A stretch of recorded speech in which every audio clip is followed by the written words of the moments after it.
രാവിലെ പതിവ് പോലെ അലാറം അടിച്ചു. അപ്പോഴാണ് ആലോചിച്ചത്, അയ്യോ ഇന്ന് സൺഡേ ആണല്ലോ എന്ന്. സൺഡേ ആണെന്ന് മാത്രമല്ല, നാളെ ക്ലാസ് തുടങ്ങുകയാണ്. 2ാം വർഷമാണെങ്കിലും 2ാം വർഷം ആദ്യമായിട്ട് കോളേജിൽ പോകുന്നതിന്റെ ഒരു എക്സൈറ്റ്മെന്റ്, കൂട്ടുകാരെയൊക്കെ കാണാം. അങ്ങനെ കുറച്ച് കാര്യങ്ങൾ ആലോചിച്ചപ്പോഴാണ്, അയ്യോ നാളെ കൊണ്ടുപോകാനായിട്ടുള്ള ഷൂവും കാര്യങ്ങളും ഒക്കെ വേണമല്ലോ എന്ന് ആലോചിച്ചത്. ഓൾറെഡി ഞാൻ ബഡ്ജറ്റ് ഇട്ട് വേണ്ട ലിസ്റ്റ് ഒക്കെ ഇട്ട് എനിക്ക് വേണ്ട സാധനങ്ങളൊക്കെ വാങ്ങിച്ചിട്ടുണ്ടായിരുന്നു. അതിൽ മിസ്സായിപ്പോയ 1-2 കാര്യങ്ങൾ വാങ്ങാൻ വേണ്ടിയിട്ട് തീരുമാനിച്ചു. പുറത്ത് നല്ല മഴയും തണുപ്പും ഒക്കെ ഉണ്ട്, വിന്റർ സ്റ്റാർട്ട് ചെയ്തതുകൊണ്ട് തന്നെ.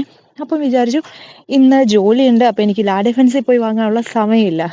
മുന്നേ എല്ലാം ഞാൻ അവിടെ പോയി തന്നെയായിരുന്നു വാങ്ങുന്നത്. അപ്പം ഇന്ന് അവിടെ വരെ പോകാനുള്ള സമയമില്ല, ജോലിക്ക് കയറണം. അതിന് മുന്നേ കിട്ടുന്ന സമയത്ത് ഓടിപ്പോയി കിട്ടുന്ന സാധനങ്ങൾ വാങ്ങാമെന്ന് വിചാരിച്ച് അങ്ങനെ അടുത്തുള്ളൊരു മാളിൽ പോയി. അവിടെ ന്യൂയോർക്ക് എന്ന് പറയുന്ന ഒരു നല്ല ഒരു ഷോപ്പ്. അവിടെ നമുക്ക് വേണ്ട, ലേഡീസിന് വേണ്ട ബഡ്ജറ്റ് ഫ്രണ്ട്ലി ആയിട്ടുള്ള എല്ലാ സാധനങ്ങളും കിട്ടും. എനിക്ക് ഒരുപാട് ഇഷ്ടപ്പെട്ടു. കുറേ കളക്ഷൻസ് ഉണ്ടായിരുന്നു. ഞാൻ ഒരു ഷൂ ആണെങ്കിലും ഇയർ റിങ്ങും